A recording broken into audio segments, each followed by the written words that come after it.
Hi friends, welcome back to my channel. நான் உங்கள் சசி. இன்றைக்கி விளாக் பார்த்தீங்கன்னா ஸ்கூலுக்கெல்லாம் பசங்களை அனுப்புனதுக்கப்புறம் என்னோட ரொட்டீன் வந்து எப்படி இருக்கும் அப்படிங்கிறத நான் இதில் ஷேர் பண்ணியிருக்கேன். இப்போ வாங்க வீடியோக்குள்ளே போகலாம். லஞ்செல்லாம் ரெடி பண்ணதுக்கப்புறம் என்னோடய கிச்சன் இந்த நிலமையில தான் இருக்கும். இதை இனிமேல் தான் நான் க்ளீன் பண்ணணும். 1 by 1 நான் க்ளீன் பண்ணுறேன். சமைக்கும் போதே நம்மளுக்கு க்ளீன் பண்ணுற வேலை வந்து நான் வச்சுக்க மாட்டேன். எப்போவுமே ஃபுல்லாக கம்ப்ளீட்டாக முடித்ததுக்கப்புறம் தான் நான் க்ளீன் பண்ண ஆரம்பிப்பேன். டைனிங் டேபிளும் பார்த்திங்கன்னா இந்த அளவுக்கு தான் இருக்குது. இதையுமே ஃபுல்லாக கிளியர் பண்ணணும். நைட்டு வாஷ் பண்ணி வச்ச வெசல்ஸ் எல்லாம் அப்படியே இருக்குது. அதை வந்து ரிமூவ் பண்ணி எடுத்து வைக்கணும். கிச்சன் வந்து எப்போவுமே நீட்டாக இருக்கணும் அப்படின்னா அதை டெய்லி மெயின்டைன் பண்ணால் மட்டும்தான் முடியும். ஏதோ ஒரு நாள் க்ளீன் பண்ணிட்டோம், மற்ற நாள் வந்து க்ளீன் பண்ண வேண்டியதில்லை அப்படின்னு போட்டோம்னா கண்டிப்பாக அது வந்து நீட்டாகவே இருக்காது.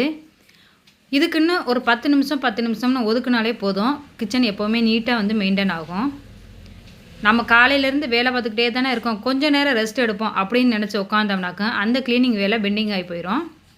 அதுவும் இப்போ உள்ள காலகட்டத்துக்கு இந்த மொபைலை எடுத்துகிட்டா போதும், அதில் டைம் போகிறதே தெரியாது. நம்ம மொபைல் எடுக்கிறதுக்கு முன்னாடியே காலையில் எல்லா வேலையும் முடிஞ்சதுக்கப்புறம் அப்படியே க்ளீன் பண்ண ஸ்டார்ட் பண்ணிடணும். அதுக்கு ஃபஸ்ட்டு நான் பண்ணுறது, மதியானம் சமைச்ச எல்லாத்தையும் வேறு ஒரு பாத்திரத்துக்கு மாற்றிடுறது. எப்போவுமே சமைச்ச பாத்திரத்தோடையே அப்படியே வைக்காமல் அதுக்கு தகுந்த மாதிரி வெசல்ஸ் வந்து நம்ம எடுத்து வச்சிட்டோம்னாக்க பார்க்க நல்லா நீட்டாக இருக்கும். அதே பாத்திரத்தில் வைக்கிறது எனக்கு பிடிக்காது. இருக்கிறது வீட்டில் 3 பேர், அவங்க 2 பேருக்கும் டிஃபன் கேரியரில் கட்டி கொடுத்ததுக்கப்புறம் எனக்கு ஒரு ஆளுக்கு தான் லஞ்ச் மதியானத்துக்கு. அதுக்கு தகுந்த பாத்திரத்தில் நான் மாற்றி எடுத்து வச்சுருவேன். அப்போ தான் கிச்சன் ஓரளவுக்கு க்ளீனாக இருக்கிற மாதிரி எனக்கு தோணும். அதனால் மத்தியானம் சமைச்ச எல்லாத்தையுமே அவங்களுக்கு பேக் பண்ணது போக மீதி இருக்கிறத எனக்கு தகுந்த பாத்திரத்தில் மாற்றி நான் எடுத்து வச்சுட்டேன். அடுத்து என்னென்னு பார்த்தீங்கன்னா, என்னென்ன பாத்திரம்லாம் விளக்க போடணுமோ அதை ஃபுல்லாக க்ளீன் பண்ணி எடுத்து சிங்கில் போடுறது. அங்கங்கன்னு ஒவ்வொரு பாத்திரம் இருக்கும். காலையில் கஞ்சி கொடுத்தது, டிஃபன் சாப்பிட்ட பிளேட்டு, இந்த மாதிரி ஏதாவது ஒன்று இருக்கும். அதெல்லாம் எடுத்து ஒரே இதில் வந்து சிங்கில் எடுத்து போடணும். அப்போ தான் நம்ம வந்து விளக்கலாம். பாதி இருக்கும் போதே விளக்கிட்டோம்னாக்கா அங்கங்கே இருக்கிற பாத்திரம் அப்படியே தான் இருக்கும். அதனால் முடிஞ்ச வரைக்கும் எல்லா இடத்துலையும் எந்த இடத்துல பாத்திரங்கள்லாம் இருக்கோ அதெல்லாம் எடுத்து சிங்கில் போட்டதுக்கப்புறம் நம்ம வந்து க்ளீன் பண்ண ஆரம்பிக்கலாம். அதுக்கப்புறம் நம்ம டைனிங் டேபிள், என்னோடய டைனிங் டேபிளில் பார்த்தீங்கன்னா முன்னாடியெல்லாம் பார்த்தீங்கன்னா டைனிங் டேபிளில் இல்லாத பொருள்னே ஒன்று இருக்காது. என்னென்ன கையில் கிடைக்குதோ அவ்வளவுமே டைனிங் டேபிளில் தான் இருக்கும். அப்படி தான் நான் முன்னாடியெல்லாம் யூஸ் பண்ணிக்கிட்டு இருந்தேன். இப்போ பார்த்தீங்கன்னா முடிஞ்ச வரைக்கும் அதில் திங்ஸ் இல்லாமல் பார்த்துக்கிறது. டிஃபன் கேரியர் முதற்கொண்டு அதில் தான் இருக்கும். ஸ்நாக்ஸ் எடுக்கிற பாக்ஸ் அதில் தான் இருக்கும். எல்லாமே அதில் தான் இருக்கும். நான் முடிஞ்ச வரைக்கும் இப்போல்லாம் என்னென்ன வந்து அதில் வைக்காமல் பார்த்துக்கணுமோ அது மாதிரி வந்து மெயின்டைன் பண்ணிக்கிட்டு இருக்கேன். இதில் இப்போ எப்போவுமே பார்த்தீங்கன்னா சமைச்ச ஃபுட்டு மட்டும்தான் கொண்டு வந்து வச்சுக்கிறது. அதுக்கு முன்னாடி டைனிங் டேபிளை நல்லா க்ளீன் பண்ணிடுறது. ஏன்னா இதில் தான் முடிஞ்ச வரைக்கும் நாங்கள் 2 பேரும் சாப்பிட்றது. நைட் நேரத்தில் நாங்கள் 3 பேருமே இதில் ஒன்றா உட்காந்து தான் சாப்பிட்றோம். இப்போல்லாம் முந்தியெல்லாம் நைட்டில் ஹாலில் உட்காந்து சாப்பிடுவோம் டிவி பார்த்துக்கிட்டே. இப்போ அப்படி கிடையாது. முடிஞ்ச வரைக்கும் எல்லாருமே ஒரே இடத்துல சாப்பிட்லாம் அப்படின்னு சொல்லிட்டு நாங்கள் இதில் தான் உட்காந்து சாப்பிட்றோம். இதில் இருக்கிற எல்லா திங்ஸுமே நான் ரிமூவ் பண்ணிவிட்டேன். சமைச்ச ஃபுட்டை மட்டும் கொண்டு வந்து நான் டைனிங் டேபிளில் ஆர்கனைஸ் பண்ணி வச்சுட்டேன். அதுக்கப்புறம் நைட்டு விளக்கி வச்ச பாத்திரம் இருக்கு இல்லையா, காலையில் சமைச்சது போக மீதி எல்லாம் அப்படியே தான் இருக்கும். அது அந்தந்த ஸ்பேஸில் நம்ம எடுத்து வைக்கிறது. ஆக்சுவலாக இது காலையிலே ரெகுலராக நான் எடுத்து வச்சுருவேன். இன்றைக்கி கொஞ்சம் டைம் ஆனதுனால கொஞ்சம் லேட்டாக எடுத்து வைக்கிறேன். இல்லைன்னா எப்போவுமே எந்திரிச்சு வந்தோடனே ஒரு பக்கம் கஞ்சி வச்சுக்கிட்டு இன்னொரு பக்கம் இந்த விளக்கி வச்ச பாத்திரத்தெல்லாம் நான் எடுத்து வச்சுருவேன். அப்போ தான் எனக்கு சமைக்கும் போது எந்த பாத்திரத்தையும் தேடாமல் எடுக்கிற மாதிரி இருக்கும்.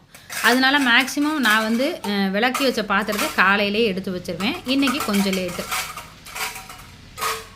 டைனிங் டேபிளில் கொஞ்சம் நீட்டாக மெயின்டைன் பண்ணணும் அப்படிங்கிறதுனால இதில் பார்த்தீங்கன்னா ஒரு செம்பருத்தி பூ தான் கொஞ்ச நாள் வச்சுக்கிட்டு இருந்தேன். இப்போ வந்து செம்பருத்தி பூ அந்தளவுக்கு இல்லை. அதனால் ஆர்டிஃபிஷியல் பூ வந்து இதில் வச்சுருக்கேன். இது பார்க்குறதுக்கும் கொஞ்சம் நல்லா இருக்குங்காட்டி அந்த மாதிரி மெயின்டைன் பண்ணிக்கிட்டு இருக்கேன். இந்த எல்லா வேலையும் முடித்ததுக்கப்புறமா கவுண்டர் டாப்பு, அடுப்பு, இதில் உள்ள திங்ஸ் எல்லாத்தையும் கம்ப்ளீட்டாக எடுத்து சிங்கில் போட்டுட்டேன். அடுப்பு எப்போவுமே நீட்டாக இருக்கிற மாதிரி தான் இருக்கும். ஏன்னா அதை டெய்லியே நான் வந்து க்ளீன் பண்ணிடுவேன்.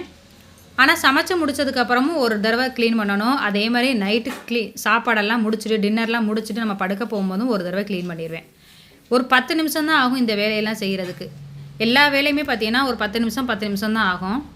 அதுக்குள்ளே நம்ம வந்து இந்த வேலையெல்லாம் முடிக்காமல் மொபைல் பார்க்குறதோ இந்த மாதிரி வேலை பண்ணும்போது நம்மளோட எல்லா வேலையும் ஸ்பாயில் ஆயிரும். கவுண்டர் டாப்பாக சோப் போட்டு நான் நல்லா வாஷ் பண்ணி எடுத்துருவேன். அதே மாதிரி அடுப்பு, டைல்ஸு எல்லாமே சேர்த்து.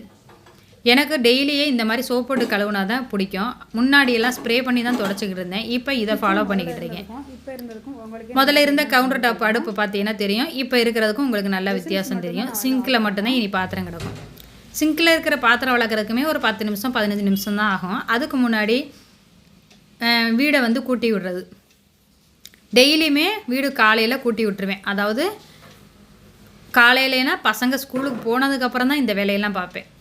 மெயினாக காலையில் பார்க்கக்கூடிய வேலை வந்து சமையல் மட்டும்தான். ஏன் அப்படின்னா, நான் சில பேர் பார்த்தீங்கன்னா காலையில் எந்திரிச்சோடனே வீடு கூட்டுற பழக்கம் வச்சுருப்பாங்க. எனக்கு வந்து அது வந்து சரியாக வராது. ஏன் அப்படின்னு பார்த்தீங்கன்னா, காலையில் தான் இந்த கிளைமேட்டுக்கு நல்லாவே தூக்கம் நல்லா வருது. அந்த தூக்கத்தை கெடுத்துக்க வேணாமே அப்படிங்கிறதுனால தான் 6:30 போல் தான் நான் எந்திரிப்பேன். எந்திரிச்சதுக்கப்புறம் தான் நேராக குக்கிங்க்கு வந்துடுவேன். அதனால் மற்ற வேலையெல்லாம் நான் அப்புறம் தான் வந்து பார்ப்பேன். இந்த சோஃபாவில் உள்ள டஸ்ட்டெல்லாம் தட்டி விட்டுட்டு அப்படியே நீட்டாக அரேஞ்ச் பண்ணி வைக்கிறது. இந்த சோஃபா பார்த்தீங்கன்னா ஒரு 1 மந்த்து தான் ஆகுது இதை வந்து ரிப்பேர் பார்த்து. பழைய சோஃபா பார்த்தீங்கன்னா ரொம்ப டேமேஜ் ஆகி போயிடுச்சு. அதனால் அதை வந்து சரி பண்ணி தான் இந்த சோஃபா வந்து நாங்கள் ரெடி பண்ணி வச்சுருக்கோம். அதுக்கப்புறம் இந்த துண்டு கைலி இதெல்லாம் பார்த்தீங்கன்னா சோஃபா சேரில் யார் வீட்லேயும் துணி இல்லாமல் இருக்கவே செய்யாது போல் இருக்குது.